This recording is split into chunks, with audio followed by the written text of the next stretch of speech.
अरे बुढ़िया, तू यहाँ ना आया कर। तेरा पिता तो चोर डाकू था, इसीलिए गोरों ने उसे मार दिया। जंगल में लकड़ी बीन रही एक मैली सी धोती में लिपटी बुजुर्ग महिला से वहां खड़ी भीड़ ने हंसते हुए कहा। नहीं, चंदू ने आज़ादी के लिए कुर्बानी दी है, बुजुर्ग औरत ने गर्व से कहा। उस बुजुर्ग औरत का नाम जगरानी देवी था और इन्होंने 5 बेटों को जन्म दिया था, जिसमें से आखिरी बेटा कुछ दिन पहले ही शहीद हुआ था। उस बेटे को ये माँ प्यार से चंदू कहती थी और दुनिया उसे आज़ाद, चंद्रशेखर आज़ाद। जी हाँ दोस्तों, मैं आज आपके सामने चंद्रशेखर आज़ाद से जुड़ी एक ऐसी कहानी आपके सामने लेके आई हूँ जिसके बारे में आप लोग बहुत कम जानते होंगे।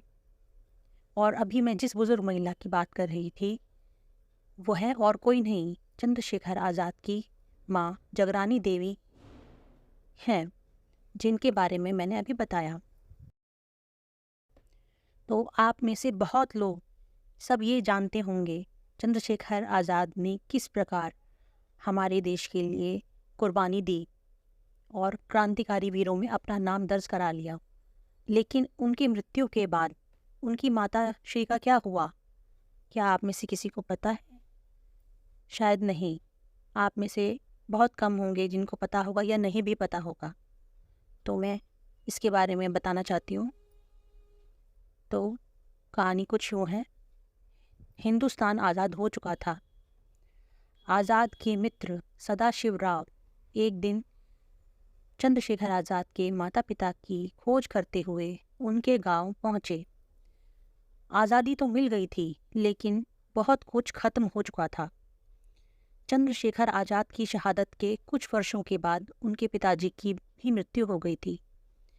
आज़ाद के भाई की मृत्यु भी इससे पहले ही हो चुकी थी।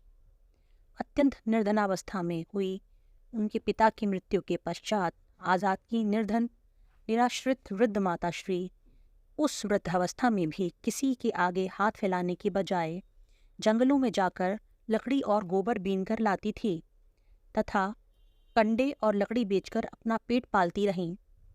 लेकिन वृद्ध होने के कारण इतना काम नहीं कर पाती थी भरपेट भोजन का प्रबंध कर सकें।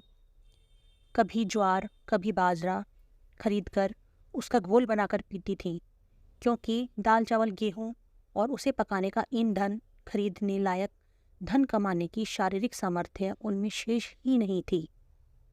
शर्मनाक बात तो यह है कि उनकी यह स्थिति देश को आज़ादी मिलने के 2 वर्ष बाद तक जारी रही, यानी 1949 तक। चंद्रशेखर आज़ाद जी को दिए गए अपने एक वचन का वास्ता देकर सदाशिव जी उनकी माताजी को अपने साथ अपने घर झांसी लेकर आ गए, क्योंकि उनकी स्वयं की स्थिति अत्यंत निर्जर थी और उनका घर बहुत छोटा था। अतः उन्होंने आज़ाद के ही एक अन्य मित्र भगवान दास माहौर के घर पर आज़ाद की माताश्री के रहने का प्रबंध किया था और उनके अंतिम क्षणों तक उनकी सेवा की। मार्च 1951 में जब आज़ाद की माँ जगरानी देवी का झांसी में निधन हुआ, तब सदाशिव जी ने उनका सम्मान अपनी माँ के समान करते हुए उनका अंतिम संस्कार स्वयं अपने हाथों से ही किया था। आज़ाद की माताश्री के देहांत के पश्चात झांसी की जनता ने उनकी स्मृति में उनके नाम से एक सार्वजनिक स्थान पर पीठ का निर्माण किया। प्रदेश की तत्कालीन सरकार, तब प्रदेश में कांग्रेस की सरकार थी और मुख्यमंत्री थे गोविंद वल्लभ पंत, ने उस निर्माण को नेहरू जी के कहने पर झांसी की जनता द्वारा किया हुआ अवैध और गैर कानूनी कार्य घोषित कर दिया। किंतु झांसी के नागरिकों ने तत्कालीन सरकार के उस शासनादेश को महत्व न देते हुए चंद्रशेखर आज़ाद की माताश्री की मूर्ति स्थापित करने का फैसला कर लिया। मूर्ति बनाने का कार्य चंद्रशेखर आज़ाद के एक खास सहयोगी कुशल शिल्पकार रुद्र नारायण सिंह जी को सौंपा गया। उन्होंने फोटो देखकर आज़ाद की माताश्री के चेहरे की प्रतिमा तैयार कर दी।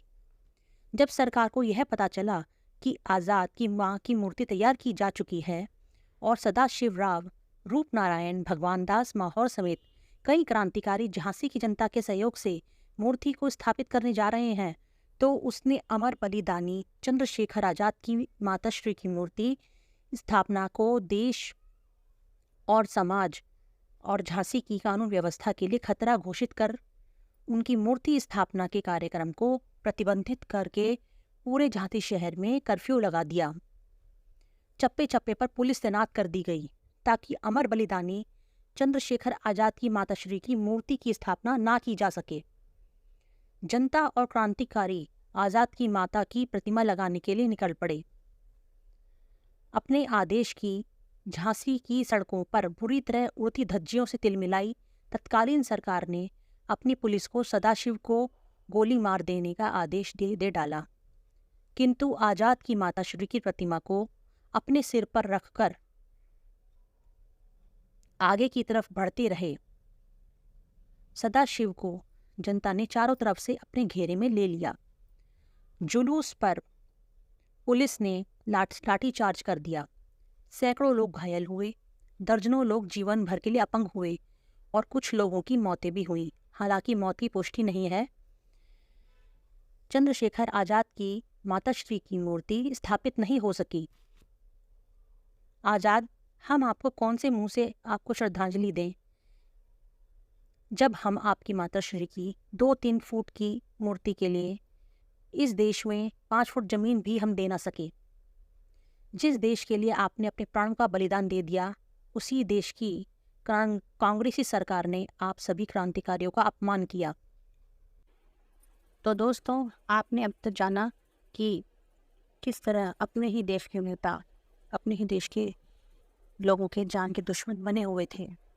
हमारे वीर क्रांतिकारियों को जरा भी पहचान ना मिल जाए, लोग उनसे प्यार न करने लगे और उनको अपने इतिहास के पन्नों में उनका नाम दर्ज ना हो जाए, इसके लिए उन्होंने भरसक कोशिश की, लेकिन तब भी वो लोगों के मन से उनकी छवि को नहीं मिटा पाए। कोशिश तो उन्होंने बहुत की और हमारे वीर क्रांतिकारी आज़ाद ने हमारे 3 शहीद भगत सिंह, राजगुरु और सुखदेव की फांसी को रुकवाने के लिए भी बहुत कोशिश करी। उन्होंने बहुत चाहा कि पंडित नेहरू और गांधी जी उनकी फांसी को रुकवा दें, लेकिन वो शायद चाहते ही नहीं थे कि वो जिंदा रहें। शायद उनकी सत्ता हाथ में आने में वो रुड़ा थे या उनका और भी कोई स्वार्थ रहा होगा। वो चाहते तो उनकी फांसी भी रुक सकती थी, लेकिन वही है ना, सत्ता के आगे सभी कुछ शून्य हो जाता है। तो आज चंद्रशेखर आजाद जी की जयंती पर हम उन्हें नमन करते हैं और उनको याद करते हुए श्रद्धांजलि अर्पण करते हैं। जय हिंद, जय Bharat, Vande Mataram. Thank you guys for watching my video. Please like, share and comment on my video and subscribe this channel for more such informative content.